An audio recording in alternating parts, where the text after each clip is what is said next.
Imagine, for a moment, being 17 and believing that a certain kind of glamour, a specific shade of lipstick, and the arm of a handsome, wealthy boyfriend are the ultimate keys to the world. This is where we find Maddy Perez in the swirling, chaotic universe of Euphoria, a young woman who crafted an armor of sheer confidence and unshakable attitude, a character who could walk into any room and own it without a second thought. Yet, her story slowly unravels to reveal a heartbreaking core.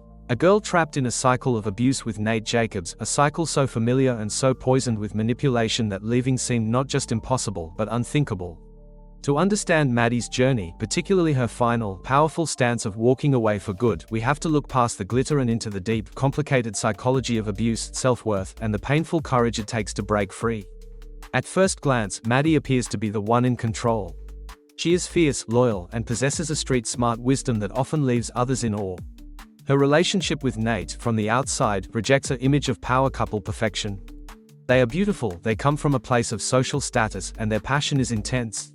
But this intensity is the first clue to the toxicity. In the psychology of abusive relationships, this intense beginning is often called love bombing, a shower of affection, gifts, and promises that creates an incredibly strong bond quickly. For Maddy, whose own family life shows its strains and who fiercely desires a life beyond her current means, this attention from Nate was intoxicating. It made her feel chosen, seen, and valuable. This initial phase is crucial because it creates the high that the victim will later chase, hoping to get back to those perfect moments, even as the relationship turns dark. The abuse, when it starts, doesn't erase those early memories, it lives alongside them, creating terrible confusion. Is this the same boy who adored me? How can someone who loves me hurt me so badly? This confusion is a powerful trap. The abuse Maddy endures is both physical and profoundly psychological. The chilling scene of Nate strangling her at a carnival is a physical trauma that shocks the viewer, but the psychological manipulation that follows is what truly cements the cycle. After such a violent event, an abuser will often switch to apologies, tears, and grand gestures. This is the honeymoon phase that follows the tension explosion. Nate's family's power and wealth facilitate this, offering hush money and a facade of normalcy. For Maddy, the psychological impact is multi-layered. There is shame, a feeling that she must have provoked it or that if she were truly strong, she wouldn't have let it happen. There is fear, not just of Nate, but of losing the entire identity and social standing being Nate's girlfriend provides. Abusers expertly isolate their victims, and while Maddy has her friends, her world has undeniably shrunk to revolve around Nate's approval and displeasure. Perhaps most insidiously, there is a twisted sense of responsibility. Nate, and the world around them, often frames his actions as a result of his own pain or her behavior. Maddy internalizes this, starting to believe that if she could just be prettier, calmer, more understanding, the good Nate would return permanently. This is the psychology of walking on eggshells, where the victim becomes the primary regulator of the abuser's mood, an exhausting and soul-crushing full-time job. So why does she stay, again and again? This is the question audiences often shout at their screens, but the answer lies in the very wiring of trauma. Leaving an abusive partner is statistically one of the most dangerous times for a victim. Maddy intuitively understands Nate's capacity for vengeance. But beyond the physical threat, there is an emotional prison. The relationship has systematically eroded her sense of self. Her identity as a fierce, independent young woman has been overshadowed by her identity as Nate's victim. When your self-worth has been drip-fed to you by the very person who hurts you, the idea of being alone, of being nobody's girlfriend, can feel terrifying. It's not a leap to freedom, it's a step into a void. Furthermore, the cycle is addictive. The intermittent reinforcement, the unpredictable rewards of affection between periods of abuse, creates a trauma bond stronger than simple love. It's a chemical addiction to the hope of the good times, making the victim work harder and harder for that next crumb of kindness. Maddy's moments of returning to Nate, or secretly meeting him, are not signs of weakness, they are symptoms of this powerful, addiction-like bond. The turning point, Maddy's final stand, is therefore not a single moment of dramatic declaration, but a slow, painful awakening built on a foundation of small realizations. It begins with the external validation of her truth. When her friend Cassie betrays her by being with Nate, it is a horrific pain, but it also shatters the last illusion that this relationship had any honor or loyalty worth fighting for. It becomes undeniably sordid and cheap. More importantly, we see Maddy finding pockets of self outside of Nate.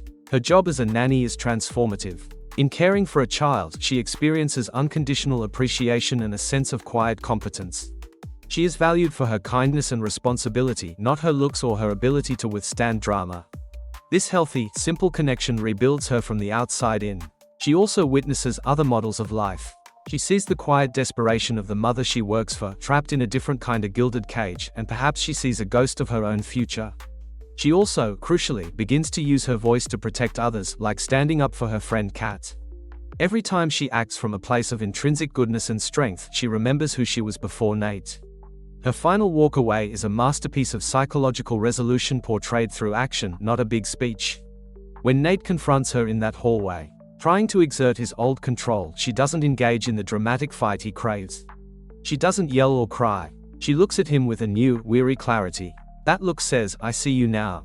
I see your patterns, your manipulations, your small, scared self hiding behind violence and threats.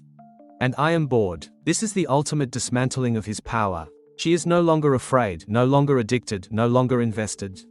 The prize he represents, the status, the chaotic passion, the identity of being his girl, has lost all its value in her eyes. She simply states her truth and walks away. The power is in the walking. Each step is a rejection of the trauma bond, a reclamation of her own space and future. She is walking away from the drama, the pain, and the person she had to become to survive it. She is walking, not toward another boy or another immediate solution, but into the unknown quiet of her own life. This is the psychology of walking away for good. It is when the fear of staying finally, irrevocably, becomes greater than the fear of leaving. It is when the vision of your own survival, your own peace, becomes clearer and more desirable than the distorted reflection of yourself you see in the abuser's eyes. Maddy Perez's story, therefore, is not just a teenage drama about a bad boyfriend. It is a profound map of the psychological prison of intimate partner violence and the arduous path to escape. It shows us that the armor of confidence can hide deep wounds, that leaving is a process of rebuilding a self brick by brick, and that sometimes the bravest, most powerful stand a person can make is to simply turn around and walk away in silence, choosing their own peace over another person's war.